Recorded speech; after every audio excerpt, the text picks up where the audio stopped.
Allez, c'est parti pour une petite session de trading et de débriefing sur les différents trades basés sur l'Ishimoku sur le Dow Jones pour ce 11 mai 2026. Alors me voilà sur le graphique Dow Jones 250 ticks. Alors, la journée commence à 9 h, pour moi du moins. Après, vous faites ce que vous voulez. Alors, que s'est-il passé? Eh bien, à 9 h, j'ai vu ceci et j'ai vu cela. Donc, cela signifie quoi? Cela signifie que ici, nous sommes là, sur la Shinku. Qu'est-ce que j'ai vu? J'ai vu la Shinku qui n'a pas su passer donc sa barrière des prix Tenkan Kijun et j'ai vu les prix qui sont allés, tester donc, la proximité du nuage et qui ont cassé à la hausse et ceux que je n'avais pas, vus, à ce moment-là, j'étais pas forcément très attentif, je l'avoue. C'est que en plus on avait un méga support SSB ici et donc c'était, ce que j'ai jugé moi une opportunité, moyenne et que je n'ai pas prise parce que j'aurais voulu qu'on aille tester le nuage et en fait c'était une super belle opportunité parce que vous aviez d'une part ce magnifique plat SSB, ce retest ici de l'ancien plus haut sur lequel on avait, yoyoté ici et donc j'ai jugé aussi que, le, potentiel était pas, très important parce qu'avec le spread, bon, on rentrait là. Il y avait que 16 points ici et puis, je me disais: «Bon, allez rechercher les 50 points habituels». Bon, voilà et en fait, il y avait, ce gap là éventuellement à aller refermer, le gap, d'ouverture, puisque nous sommes lundi, hein, et donc on avait facilement les 50 points à prendre donc voilà, ceci était la première opportunité que je n'ai pas su saisir. Ensuite, je suis parti en rendez-vous toute la matinée. Est-ce qu'il y avait quelque chose d'intéressant à faire? Alors lorsque nous sommes ici, vous voyez que la Chincroux est encore au-dessus de son nuage. Hem Ici, bon, on le transperce, mais c'est, assez moyen et vous voyez que, là, par contre, à ce moment-là, c'est là que je l'ai vu, ce magnifique plat SSB. C'est que je me suis dit: «Celle-ci, je la prends pas». Là, je la prends pas, pourquoi? Parce qu'on a un super gros support doublé ici, juste en dessous et que donc, pour bien faire, il faudrait le, casser, franchement. Alors, ici, on avait une opportunité, mais de nouveau, voilà, il y avait quoi? Il y avait, 28, 25-28 points. Donc je ne l'ai pas saisi, parce que tout simplement il était 13 h 43 et que l'après-midi, j'ai plutôt l'habitude de trader à partir de 14 h 14 h 30. Bon voilà, il y avait une vingtaine de points ici, vous voyez que bon, ça a été pris, par le marché et ensuite, c'est remonté. Et donc, soit vous avez pris une vingtaine, 25-30 points, soit vous êtes à BE ici. Donc moi, c'est pas une opportunité qui va m'intéresser. Ensuite, qu'est-ce qu'on a? On a les prix qui traversent ici. Hein, bon, vous voyez que ça, décoche, à la baisse juste après parce que malheureusement, voilà, on voit la suite avec, la Shinku. Donc ça, c'était potentiellement, on n'avait rien, du moins sur ce graphique-ci, puisqu'en plus on casse un magnifique, plat ici, Kijun. Il y avait le plus haut là, donc ça c'est une entrée qui, pouvait être, prise et qui, malheureusement, se termine dans les choux. Donc la clôture se trouve là, hein. Hem, alors dans les choux, c'est vrai que je devais préciser quelque chose, oui et non. Si vous tenez compte strictement de la cassure du nuage par le gros chandelier rouge ici, oui, ça se termine dans les choux. Maintenant, Vous êtes de nouveau à proximité de ce magnifique, support, qui est le plat SSB et vous avez la Shinku qui est toujours dans ses prix. Donc elle n'est pas libre. Donc jusque-là, théoriquement, bon, ben, voilà, elle peut résister. C'est ce qu'elle a fait ici. Ça, c'est un très bel exemple. Par contre, ça vous faisait un stop, gigantesque, ce qui devait être ici en dessous, donc c'était 100 points. Donc en vérité, ça allait encore parce que, je mets entre 50 et 100 points de stop loss, personnellement. Donc il y avait l'opportunité de, parce que, cette vente-là, je l'aurais pas prise pour les mêmes raisons, que je vous dis que le stop aurait pu être plus large, en fait. Ici, donc il fallait attendre, ce niveau-là, donc ce chandelier-là pour pouvoir entrer en position. Que celui-ci pouvait être, pris. Donc, bah, vous voyez que là, on explose et on a, facilement les 50 points. Si vous étiez resté ici, bah, personnellement, voilà, j'aurais sans doute coupé BE parce que celui-là était, mieux placé. Heu, voilà, à ce niveau-là. Donc celui-là, soit vous vous êtes pris, 80 points dans les dents, soit, bah, non 70 pardon, soit vous avez attendu, patiemment que, la Shinku donne, le stop loss et à ce moment-là, bah, il n'a pas eu lieu et vous êtes remonté et vous êtes soit sorti à BE, soit pris, 45-50 points de nouveau. Ici, je vais vous montrer 2 choses.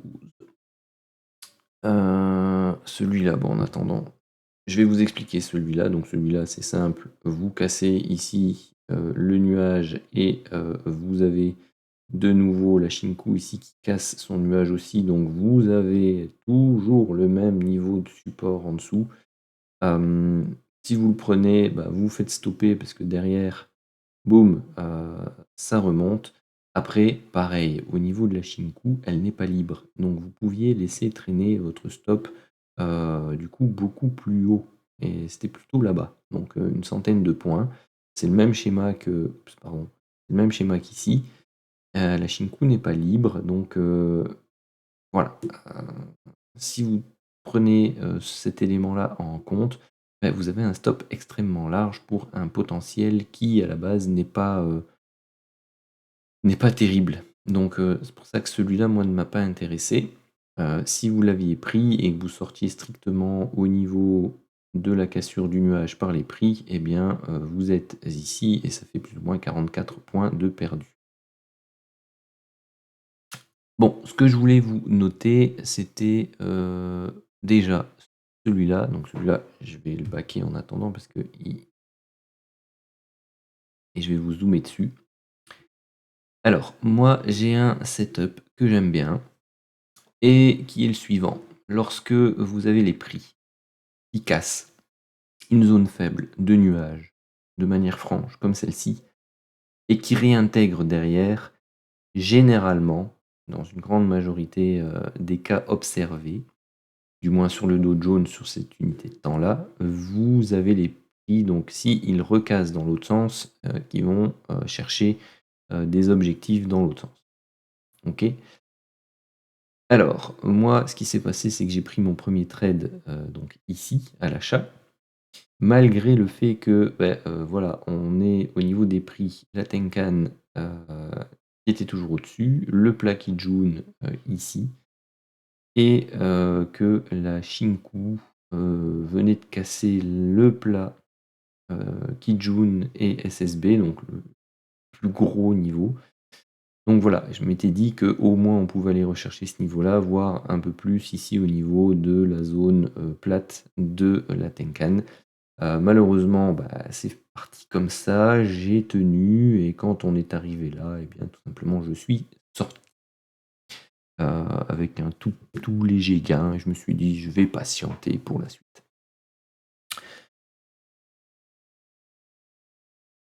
Donc je vais remettre celui-ci.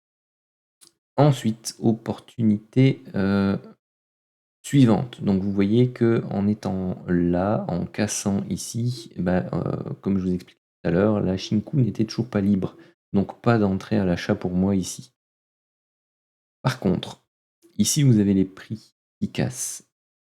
Plat Tenkan, plat Kijun, plat SSB, avec un chandelier qui a un corps, on va dire de, moitié par rapport à la mèche. Enfin moitié corps, moitié mèche, donc voilà. Ce point-là est léger. Et ici vous avez la, Shinku qui est, à ce niveau-là, précisément. En dessous, qu'est-ce qu'on a? On a une zone faible de nuages. C'est la seule et unique condition pour laquelle on pourrait se risquer d'entrer de manière anticipée. D'accord? Si vous l'aviez fait, bon, bah, vous seriez allé rechercher, facilement par rapport au niveau de, support que l'on a vu depuis le début, plus ou moins 50 points. Si vous attendez la véritable confirmation, eh bien, vous êtes ici, donc sur ce gros chandelier rouge là, donc plus rien à faire. OK? Voilà, je voulais vous montrer ça et il y a un deuxième cas qui s'est présenté plus tard, aujourd'hui. Ensuite, bon, vous voyez, venir, ma deuxième entrée était, là-bas et donc on le voit arriver, donc c'est ici. Vous avez ici le gros chandelier qui casse donc un gros plat SSB ici. Vous avez la Shinku qui, s'affranchit d'un plat Kijun, d'un plat Tenkan, d'un plat SSB et de, ce deuxième plat Kijun ici. Et donc c'était, pour moi un très beau signal. Et donc, vous voyez que, le marché temporise un petit peu, vient tester sa Tenkan et puis, derrière, il accélère et donc moi ici je suis sorti avec mes, 50, points.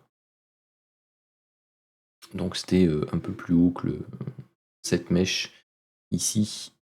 Donc voilà, vous aviez le niveau à aller chercher. Moi j'ai laissé courir un peu plus haut. Tout simplement parce qu'on était bien accompagné par la Tenkan. J'aurais même pu laisser, courir un peu plus, mais vous voyez la cassure de la Tenkan ici, c'est plus ou moins le niveau que, voilà, j'ai validé avec mes 50 points. Donc pas de regret là-dessus. Qu'est-ce que l'on peut observer après? Eh bien ici, on intègre le nuage, on le reteste, on casse pas d'achat. Ici, on casse le nuage avec les prix. Vous voyez que la Shinku reste dans son, nuage, teste son plat, Tenkan ici et SSB. Les prix le montrent très clairement. Donc pas de, trade possible à la vente. On remonte, on revient ici au niveau, des, prix.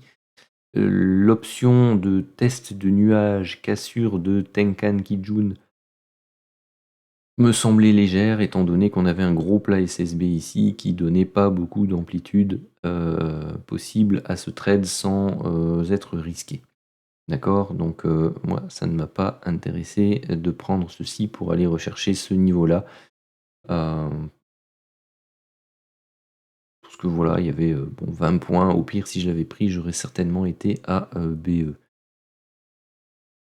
Autre, raison pour laquelle je ne l'ai pas prise, c'est que, si, je vous enlève Ichimoku, pour moi, vous aviez très clairement où est-il? Où est mon stylo? Là-bas. Vous aviez ici une hausse, une baisse, une hausse, une baisse et une hausse. Donc vous aviez ici 5 temps, et puis vous aviez 3 temps à la baisse, A, B, C.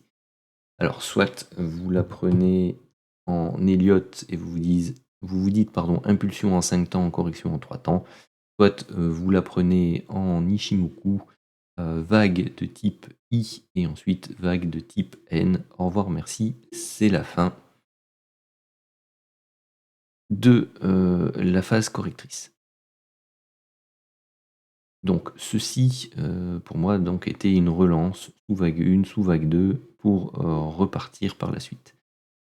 Alors l'autre cas, particulier qui se présente un peu comme ici, c'est cette sortie-là du nuage par les prix eh bien, vous avez ici la Shinku qui, elle, dans le nuage, a cassé son plat Kijun. Donc il ne restait que la partie haute du nuage et donc la courbe entre guillemets la plus faible du nuage, la SSA, à franchir. Bon, voilà. C'est un des cas où, avec l'analyse qu'il y a eu juste avant, peut permettre une entrée précoce dans le mouvement. Et cette entrée précoce pouvait vous apporter jusqu'à un bon 70 points si vous visiez le haut de la mèche ici. Si vous attendiez la validation, de nouveau, c'est sur ce gros chandelier là, ça vous donnait quoi comme point? Ouais, 35, 40 points possibles maximum. Donc voilà, il faut être attentif sur ce type d'opportunité aussi parce que elles peuvent être très intéressantes et vous offrir les quelques points supplémentaires qui peuvent faire que ce trade peut être un trade relativement rentable au lieu de tout juste rentable, voire difficilement rentable parce que le stop se trouvait là-bas, la distance beaucoup trop longue, alors qu'ici le stop se trouve là, beaucoup plus court, vous aviez un risk-reward quasi de 2, le stop était là, 40, 80, donc voilà, vous aviez un risk-reward de 2 potentiel. Derrière, que se passe-t-il? Vous avez la cassure ici, mais à nouveau, on est dans le nuage. Vous avez un plat juste derrière, donc pas un plat SSB, hein, donc pas très intéressant. Et d'ailleurs, vous voyez que c'est sur ce plat que réagissent les prix ici et la Shinku. Donc ici, retest du nuage, cassure, plat Kijun et la Tenkan. Et vous avez toujours les prix qui sont dans le nuage avec toujours ce plat SSB juste derrière. Alors ensuite, donc il y avait le retest dont je parlais, désolé j'ai fait une pause. Le retest ici, mais vous étiez toujours dans le nuage, donc c'est un peu le même cas que précédemment, surtout que vous avez toujours le plat SSB, donc je disais ici derrière. Donc là, on vient le casser de manière assez franche. Moi, ce qui me gênait, c'était, et il faut être attentif à ça, c'est ce double plat, donc plat SSB, plat Kijun. Il y en avait encore un là juste en dessous. C'est pour moi des éléments relativement importants parce qu'ils constituent des zones relativement fortes.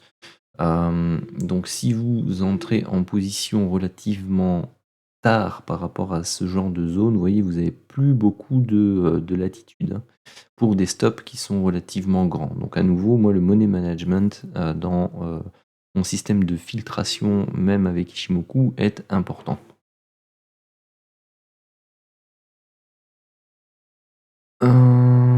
Ensuite, qu'avons-nous? Donc, ceci est une cassure de nuage, une cassure ici, la Shinku est libre. Vous avez toujours forcément le même plat SSB juste derrière et vous voyez, il refait office, hein, donc de nouveau on est limité, hein, par ces supports. Vous voyez qu'on arrive quand même dans quelque chose d'assez, latéral et donc, assez, compliqué du coup à trader. Bon, nouvelle interruption. Donc, ici je disais que oui voilà, bon, ça latéralise pas mal ici, donc ça devient un peu, faut apprendre à repérer aussi ce genre de situation. Ça devient un peu compliqué lorsqu'on a des gros plats, SSB très proches, des plats Kijun un peu partout. C'est qu'on est dans une période vraiment de latéralisation. Donc, il faut être prudent parce que ça peut faire ce qu'on appelle les portes de saloon. Vous achetez là, ça part, ça donne des signaux de vente, ça repart dans le sens des achats et ainsi de suite. Ensuite, bon, personnellement, 17h30, 19h, je ne trade pas. Euh, Vous voyez, hein, ici, il y a une cassure là aussi, mais ça repart dans l'autre sens. Alors,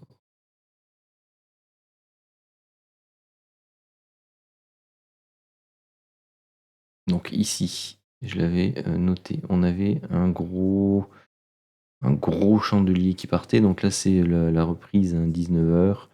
Donc souvent, il y a du mouvement. Celui-ci, pas pris, pourquoi? Parce que gros plat SSB juste là. Celui-ci, bah, c'est limite aussi parce qu'il y a le gros plat SSB là. Il y a toujours ce gros plat SSB là. Vous avez le plat Kijun, le plat SSB ici. Donc voilà, c'est compliqué. Pour ça, il faudrait attendre vraiment celui-ci en fait pour entrer en position. Et là, vous allez chercher au moins ici les 46 points qui sont là. Donc vous avez au moins les 50 points. Donc la véritable entrée vraiment sécure, c'est celle-ci lorsque l'on casse ce gros plat Kijun ici et qu'on a franchi tous ces plats intermédiaires voilà, qui étaient des résistances relativement importantes.